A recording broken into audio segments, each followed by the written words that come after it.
So guys, isang mapagpalang araw po ulit at pagkakataon para sa ating lahat. Bless all of you.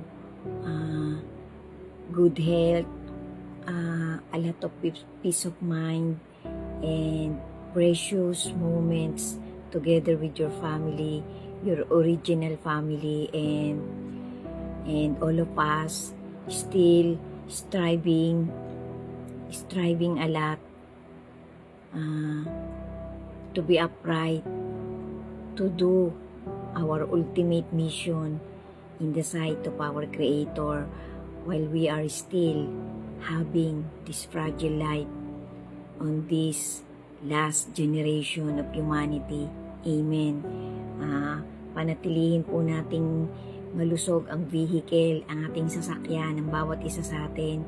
I pray to our Almighty and to His begotten Son that each of you who are still watching this kind of contents na patuloy-tuloy ko pa pong sinisikap ipagpatuloy, patuloy na pagpatuloy pa, na harinaway ginagabayan tayong lahat ng ating Creator, dahil tayong lahat ng nakakakita ng content ko ay patuloy-tuloy na nagre-research, nag-iipon, naglalakap ng mga motivation at isinasabuhay ng bawat isa sa atin. Nakikita po ng ating Panginoon ang pagsisikap ng bawat isa sa atin, ang pagtalikod ng bawat isa sa atin sa mga hindi ka nais-nais na makakapagpasama pa sa ating Holy Spirit.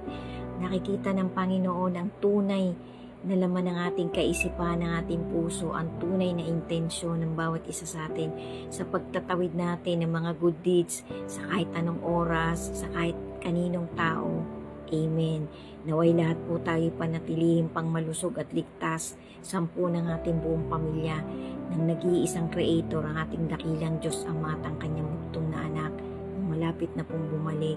Amen. Thank you so much po sa inyong lahat guys sa patuloy-tuloy niyong panonood ng mga ganito kong content. Samot dalangin ko po kung ako po medyo may nauupen, patawarin niyo po ako, pagpasensyahan niyo po ako. In general po ang aking itinatawid, in general. Kahit ano pang kasarian mo na nakikita mo ang ganito kong content, I have a great gratitude to each and every one of you who finishing this content of mine. Si God po ang gino-glorify natin. Samot dalangin ko po na lahat talaga na bawat content ko kahit katiting lang na booster nakakapagtawid po ako sa bawat isa talagang nagtatapos ng mga ganito kong content. Kahit mga simpleng joke lang po yan, templates, alay po natin yan sa isa't isa at sa ating Creator. Amen. Magpatuloy-tuloy po tayo. Ipakita po natin ang ipakita sa ating Creator at sa kanyang buktong na anak, na tayong lahat ay nagkakaisa ng kaisipan, nagkakaisa ng motivation, nagkakaisa ng mga purposes, nagkakaisa na maging kalugod-lugod sa paningin, sa harapan ng ating Creator, sa lahat ng ating iniisip at ginagawa. At lahat tayo ay nangangarap na lahat tayo magkikita, magkakasama-sama dun sa isang araw na lahat tayo ay iisa lang ang verdict na ibibigay sa atin. Yung tayong lahat ay makarating sa pintuan ng langit, papasok sa langit, na inihanda ng ating Creator sa lahat ng magpapatuloy ng mga believers at followers niya hanggang dulong labanan. Amen. Harinawa po yung mangyari sa atin ang lahat ng magagandang kalooban ng ating Creator. Amen.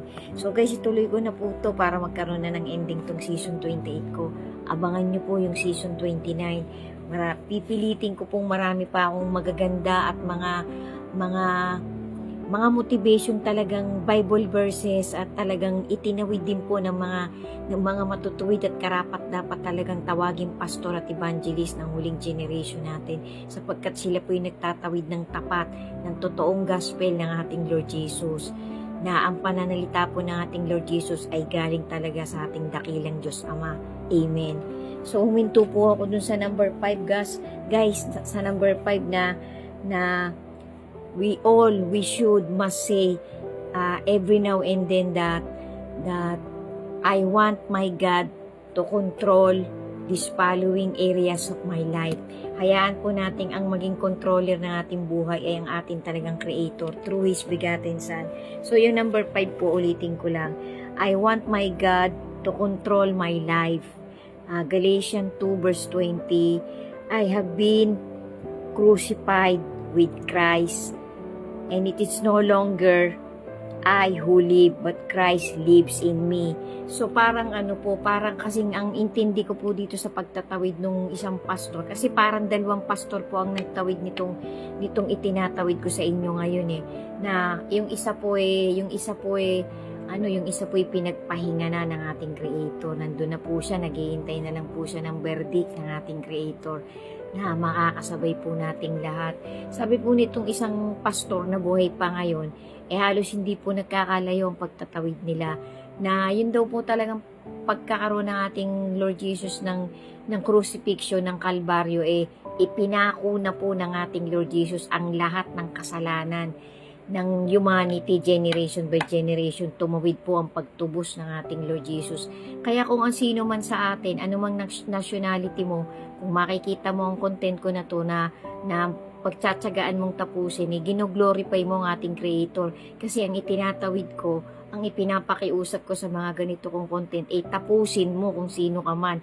Para malaman mo na kahit katiting na booster, nagsisikap ako na isang ordinaryong tao, isang hamak na tao at makasalanan, na makapagbigay sa aking kapwa-tao ng maliit na booster na dagdag sa ating mga maliliit na faith at motivation na hinahagilap talaga natin. Nagre-research tayong lahat, nag-iipon tayo ng mga motivation na galing talaga sa gospel ng ating creator. Yun ang aking mission, guys. Yan ang aking motivation sa lahat ng content kong ganito.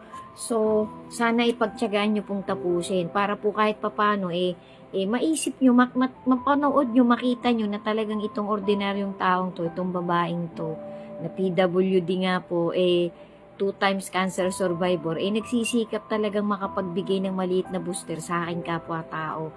Sabi po ng pastor na to, kapag ang isang human being daw po patuloy-tuloy pa rin sa mga kasamaan niya, sa mga kalikuan niya, patuloy-tuloy mong ipinapako dun sa krus ng Kalbaryo ang ating Panginoong Hesus.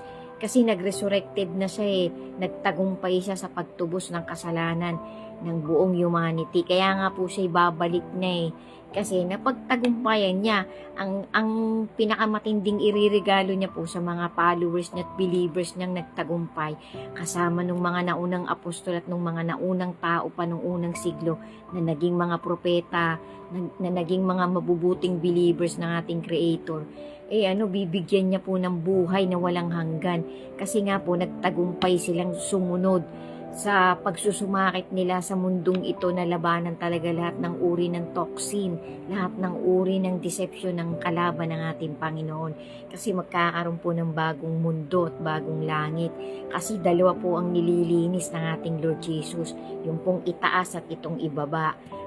Kaabang-abang din po yung gagawin niyang millennium era na 1,000 taon na lahat po tayong mapapasama sa kanyang aagawin. Yun nga pong harpacho, yun nga pong rapture, kasama po tayo sa mamamalakad na bibigyan tayo ng mga designated na posisyon ng ating Lord Jesus. Yan po ang pagkaintindi ko, kasi nga po tayo ay mga chosen. Kaya kasama tayo dun sa 1,000 taon na paghahari ng ating Lord Jesus doon sa itaas at dito sa lupa. So yan po'y kaabang-abang isang pamamalakad po yun na hindi pa talaga nangyari ever since. Kaya yun po'y punong-puno po yun ng hustisya. So yan po'y pangarapin natin ng pangarapin. At para po tayo makasama dun, guys, kailangan pagsikapan natin talagang isabuhay ang lahat ng plataforma ng ating Lord Jesus, ang lahat ng kanyang mga reglamento. Sundan nyo pa po, guys. Bali, meron pa po itong 12 po yata to, guys. 5 pa po pala. 5 pa to, guys. Pakiabangan nyo po, tatapusin ko na po to. Maraming salamat po sa inyong lahat. Mag-pray po tayo palagi. Pag-pray po natin ang ating mga kapwa-tao. Hilingin po natin sa ating Creator na sana libutin niya ng matinding pagliligtas niya ang ating bansa upang hindi tayo madamay dun sa mga nakaabang na dilubyo na paparating talaga sa sanlibutan ito na kinabubuhayan pa natin. Sundan niyo pa po. God bless us all po, and to God be the glory. Amen.